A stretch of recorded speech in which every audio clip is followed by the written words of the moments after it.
Bismillahirrahmanirrahim. Assalamualaikum warahmatullahi wabarakatuh.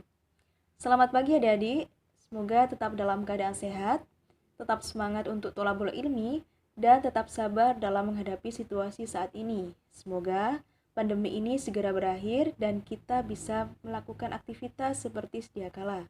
Amin ya rabbal alamin. Baik, hari ini kita akan membahas tentang sumber hukum Islam yang muttafaq dan mukhtalaf. Nah, apakah adik-adik sudah pernah tahu yang namanya muttafaq dan mukhtalaf? Jika belum, mari kita diskusikan. Sebelum itu, kita pahami terlebih dahulu apa itu sumber hukum Islam. Sumber hukum merupakan tempat menggali atau menemukan suatu hukum. Sehingga sumber hukum Islam bisa diartikan sebagai pokok hukum Islam atau dasar hukum Islam, karena di dalamnya bisa digali dan ditemukan suatu hukum. Kemudian, sumber hukum Islam yang muttafaq yaitu sumber hukum Islam yang disepakati oleh para ulama, antara lain Al-Quran, hadis, ijma, dan qiyas. Para ulama telah bersepakat bahwasanya keempat sumber hukum Islam itu adalah sumber hukum yang qat'i, yang pasti, dan tidak lagi diragukan kehujahannya atau kedudukannya. Sedangkan sumber hukum Islam yang mukhtalaf yaitu sumber hukum Islam yang tidak disepakati oleh para ulama. Dalam artian, terdapat ulama yang tidak memakai atau tidak menggunakan sumber-sumber hukum mukhtalaf ini sebagai rujukan, seperti istihsan, istishab, maslahah mursalah, urf, satu zari'ah, mazhab sahabi. Lantas, bagaimana peran dari sumber hukum yang mukhtalaf ini? Tentu untuk menjawab segala permasalahan yang terjadi dalam umat muslim yang tidak terpapar secara jelas atau eksplisit di dalam Al-Quran, hadis, ijma, maupun qiyas. Seperti yang sudah kalian pelajari pada konsep usul fikih, terdapat periodisasi penggalian hukum atau ijtihad yang telah dilakukan sejak masa Rasulullah, sahabat, dan tabi'in, dan sampailah pada sumber hukum yang mukhtalaf seperti istihsan, istishab, dan lainnya.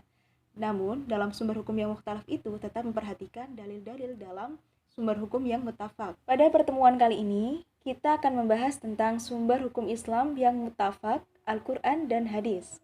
Al-Quran secara bahasa berasal dari kata qara'a yaqra'u Qur'anan, yang artinya bacaan atau yang dibaca. Sedangkan secara istilah, para ulama usul fikih mengemukakan beberapa definisi. Yang pertama, dari Syafi'i Hasan Abu Thalib, Al-Quran merupakan wahyu yang diturunkan dengan lafaz bahasa Arab dan maknanya dari Allah melalui wahyu yang disampaikan kepada Nabi Muhammad SAW. Ia merupakan dasar dan sumber hukum utama bagi syariat. Sedangkan menurut Zakaria Al-Birri, Alkitab yang disebut Al-Quran adalah kalam Allah Subhanahu wa Ta'ala yang diturunkan kepada Rasulnya Muhammad SAW dengan lafaz bahasa Arab, dinukil secara mutawatir dan tertulis pada lembaran-lembaran mushaf. Menurut Al-Ghazali, Al-Qur'an wa huwa qaulullahi ta'ala. Al-Quran merupakan firman Allah Subhanahu wa Ta'ala. Dari definisi tersebut dapat disimpulkan bahwa Al-Quran merupakan kalam Allah yang diturunkan kepada Nabi SAW dengan menggunakan bahasa Arab, yang penukilannya disampaikan secara mutawatir, yakni disampaikan kepada para sahabat langsung menghafal dan menyampaikannya pula kepada orang banyak. Nah, dalam penyampaiannya tidak mungkin mereka sepakat untuk melakukan kebohongan. Dengan demikian, kebenaran dan keabsahan Al-Quran terjamin dan terpelihara sepanjang masa, serta tidak akan pernah ada perubahan. Bagaimana dengan isi kandungan Al-Quran itu? Al-Quran mencakup tentang tauhid, ibadah, janji dan ancaman, jalan mencapai kebahagiaan dunia dan akhirat, serta riwayat dan cerita atau yang bisa kita sebut tarikh. Yang pertama, tauhid. Di dalam ayat-ayat Al-Quran terdapat bukti keesaan Allah, di mana di dalam firman-Nya Allah menunjukkan kuasanya sebagai penguasa mutlak di dunia maupun di akhirat. Seperti dalam firman-Nya, Quran Surat Maryam ayat 65 yang berbunyi, Bismillahirrahmanirrahim. Rabbus samawati wal ardi wa ma bainahuma fa'budhu wastabir li'ibadatihi hal ta'lamu lahu samia, yang artinya Rabb yang menguasai langit dan bumi dan segala sesuatu yang ada di antara keduanya, maka sembahlah Dia dan berteguh hatilah dalam beribadah kepadanya. Apakah kamu mengetahui ada seorang yang sama dengan Dia yang patut disembah? Yang kedua, perihal ibadah, yang mana terdapat surah-surah dalam Al-Quran yang menjelaskan tentang pokok-pokok ibadah umat muslim, seperti ayat-ayat Toharoh dalam Quran Surat Al-Ma'idah ayat 6, kemudian tentang ayat-ayat sholat dari Surat Al-Baqarah, Al-Hajj, Al-Isra, dan lainnya, kemudian ayat tentang haji, dan lain sebagainya. Yang ketiga, mengandung janji dan ancaman Allah Subhanahu wa Ta'ala, yang mana di dalam Al-Quran terdapat ayat-ayat yang menjelaskan perihal bagaimana akibat dari seorang melakukan suatu hal, seperti dalam Quran Surat Al-Buruj ayat 1 yang artinya, dan mereka tidak menyiksa orang-orang mukmin itu, melainkan karena orang-orang mukmin itu beriman kepada Allah yang Maha Perkasa lagi Maha Terpuji.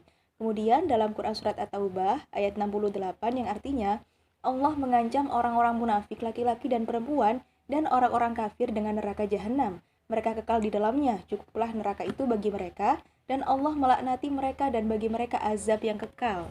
Yang keempat, mencakup tentang jalan mencapai kebahagiaan dunia dan akhirat, seperti dalam Quran Surat Al-An'am ayat 153 yang artinya, dan bahwa yang kami perintahkan ini adalah jalanku yang lurus, maka ikutilah dia, dan janganlah kamu mengikuti jalan-jalan yang lain, karena jalan-jalan itu mencerai-beraikan kamu dari jalannya. Yang demikian itu diperintahkan Allah agar kamu bertakwa. Sehingga dalam ayat ini menjelaskan bahwasanya Allah telah menggariskan jalan yang baik bagi umat manusia, dan barang siapa yang menaati perintahnya dan meninggalkan larangannya, maka akan memperoleh kebahagiaan dalam hidupnya. Yang kelima, berisi riwayat dan cerita atau tarikh, seperti kisah Nabi Isa alaihissalam, Nabi Ibrahim alaihissalam, Nabi Musa alaihissalam, yang di dalamnya termaktub kisah-kisah teladan yang dianjurkan agar manusia mampu mengambil ibrah di dalamnya. Lantas, bagaimana peran Al-Quran sebagai sumber hukum utama? Dari segi kehujahan dan kedudukan, Al-Quran merupakan sumber hukum utama umat Islam, karena di dalamnya merupakan sebenar-benarnya firman Allah yang diturunkan kepada Nabi Shallallahu Alaihi Wasallam dan disampaikan kepada umat manusia untuk diamalkan semua perintahnya dan meninggalkan segala larangannya. Seperti dalam firman-Nya dalam Quran Surat An-Nisa ayat 105 yang artinya, kami telah menurunkan kitab kepadamu dengan membawa kebenaran, supaya kamu mengadili antara manusia dengan apa yang telah Allah wahyukan kepadamu. Dan janganlah kamu menjadi penentang atau orang yang tidak bersalah karena membela orang-orang yang khianat. Nah, dari ayat inilah menunjukkan bahwasanya kitab atau Al-Quran ini merupakan acuan atau tuntunan bagi umat manusia dalam menghadapi segala hal, termasuk dalam mengadili suatu perkara di antara manusia maupun dalam menghadapi orang-orang yang menentang. Bagaimana mungkin Al-Quran bisa diragukan yang di dalamnya termaktub firman-firman Allah yang berisi tuntunan bagi manusia untuk mencapai kebahagiaan dunia dan akhirat. Juga dijelaskan dalam Quran Surat Al-Ma'idah ayat 49 yang artinya, dan hendaklah kamu memutuskan perkara di antara mereka menurut apa yang diturunkan Allah, dan janganlah kamu mengikuti hawa nafsu mereka, dan berhati-hatilah kamu terhadap mereka, supaya mereka tidak memalingkan kamu dari sebagian apa yang telah diturunkan Allah kepadamu. Jika mereka berpaling dari hukum yang telah diturunkan Allah, maka ketahuilah bahwa sesungguhnya Allah menghendaki akan menimpakan musibah kepada mereka, disebabkan sebahagian dosa-dosa mereka, dan sesungguhnya kebanyakan manusia adalah orang-orang yang fasik. Dalam ayat tersebut, Allah menekankan bahwasannya Al-Quran sebagai landasan hukum yang di dalamnya terdapat kebaikan, rahmat, keberkahan, dan kebahagiaan bagi setiap hambanya. Dan Allah melarang hamba-hambanya mengikuti hawa nafsu orang-orang yang sesat dengan menjadikannya landasan hukum, padahal di dalamnya terdapat kezaliman dan kesewenang-wenangan. Sumber hukum Islam yang kedua, yaitu hadis, yang merupakan segala sesuatu yang disandarkan kepada Nabi Shallallahu Alaihi Wasallam, baik berupa perkataan, perbuatan, ketetapan, dan sebagainya. Adapun macam-macam hadis ada 3, yaitu hadis qauliyah, hadis fi'liyah, dan hadis takririyah. Yang pertama, hadis qauliyah atau perkataan, yakni hadis-hadis yang diucapkan langsung oleh Nabi Shallallahu Alaihi Wasallam dalam berbagai kesempatan terhadap berbagai masalah yang kemudian dinukil oleh para sahabat dalam bentuknya yang utuh seperti apa yang diucapkan Nabi Muhammad Shallallahu Alaihi Wasallam. Contohnya, dalam hadis riwayat Bukhari yang berbunyi, Innamal a'malu binniyati wa innamal likulli imri'in ma nawa, yang artinya bahwasannya sahnya amal perbuatan itu tergantung pada niatnya dan seorang hanya memperoleh dari apa yang dia niatkan. Yang kedua, hadis fi'liyah atau perbuatan, yaitu hadis-hadis yang berkaitan dengan perbuatan yang dilakukan oleh Nabi Muhammad SAW yang dilihat atau diketahui oleh para sahabat, kemudian disampaikan kepada orang lain. Contohnya, hadis yang diriwayatkan oleh Bukhari Muslim yang berbunyi, "Shollu kama ra'aitumuni usolli," yang artinya, "Sholatlah kalian sebagaimana kalian melihat aku sholat." Yang ketiga, hadis takririyah atau ketetapan merupakan perbuatan dan ucapan para sahabat yang dilakukan di hadapan atau sepengetahuan Nabi SAW, tetapi beliau mendiamkan dan tidak menolaknya. Sikap diam Nabi SAW tersebut dipandang sebagai persetujuan. Contohnya dalam hadis riwayat Bukhari Muslim yang berbunyi, "La walakin lam yakum bi ardi qaumi fa'ajiduni a'afuhu qala Khalid fajtarartuhu fa'akaltuhu wa Rasulullah sallallahu alaihi wasallam yang duru ilayya," yang artinya, "Maaf, berhubung binatang tersebut tidak terdapat di daerah kaumku, aku merasa jijik kepadanya." Khalid berkata, "Kemudian aku memotongnya dan memakannya, sementara Rasulullah SAW cuma memandang kepadaku." Dalam hadis tersebut, mengisahkan ketika Rasulullah SAW bersama Khalid bin Walid berkunjung ke rumah Maimunah yang merupakan bibi daripada Ibnu Abbas, yang mana disuguhkanlah kepada mereka biawak yang telah dipanggang. Khalid pun memakannya. Seketika Rasulullah mengetahui bahwa itu biawak, Rasulullah mengurungkan dengan alasan yang ada pada hadis tersebut. Lantas, bagaimana peran hadis sebagai sumber hukum Islam? Dari segi kehujahan dan kedudukan, hadis merupakan sumber hukum Islam yang kedua, yang mana Allah Subhanahu wa taala mengutus langsung Nabi Shallallahu alaihi wasallam menjadi penerima firman-Nya untuk disampaikan kepada umat manusia, sehingga tidak ada kemungkinan adanya kedustaan atau kebohongan di dalamnya. Sebagaimana dalam Quran Surat An-Nisa ayat 136 yang artinya, "Wahai orang-orang yang beriman, tetaplah beriman kepada Allah dan Rasul-Nya, dan kepada kitab yang Allah turunkan kepada Rasul-Nya, serta kitab yang Allah turunkan sebelumnya. Barang siapa yang kafir kepada Allah, malaikat-malaikatnya, kitab-kitabnya, Rasul-Rasulnya, dan hari kemudian, maka sesungguhnya orang itu telah sesat sejauh-jauhnya." Dalam ayat tersebut, Allah Subhanahu wa taala menyuruh kaum muslimin agar mereka tetap beriman kepada Allah, Rasulullah SAW, Al-Quran, dan kitab yang diturunkan sebelumnya.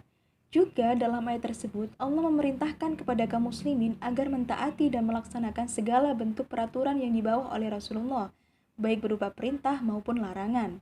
Kemudian, tuntunan taat dan patuh kepada Rasulnya sama halnya tuntunan taat dan patuh kepada Allah Subhanahu wa taala. Juga termaktub dalam Quran Surat An-Nur ayat 54 yang artinya, "Katakanlah, taat kepada Allah dan taatlah kepada Rasul. Dan jika kamu berpaling, maka sesungguhnya kewajiban Rasul itu adalah apa yang dibebankan kepadanya. Dan kewajiban kamu sekalian adalah semata-mata apa yang dibebankan kepadamu.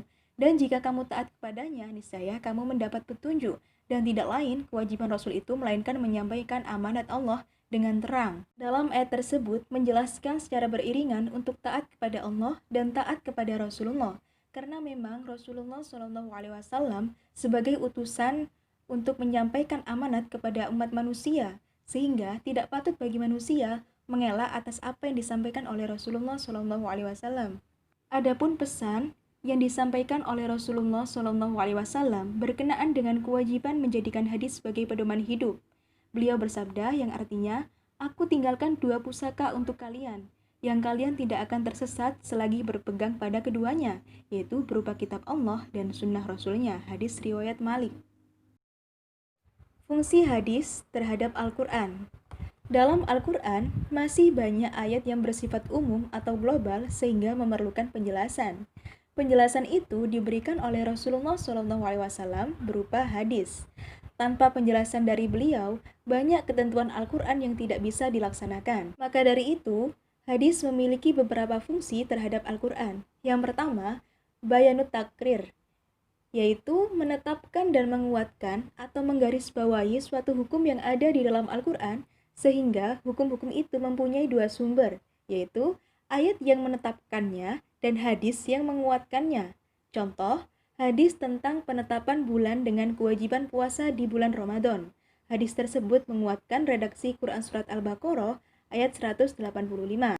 Hadis riwayat Muslim yang berbunyi, فَإِذَا رَأَيْتُمُ الْهِلَالَ فَصُومُوا وَإِذَا رَأَيْتُمُوهُ فَأَفْطِرُوا, yang artinya, apabila kalian melihat bulan, maka berpuasalah. Apabila melihat bulan, berbukalah. Yang kedua, bayanut tafsir, yaitu menjelaskan atau memberikan keterangan penafsiran dan merinci redaksi Al-Quran yang bersifat global.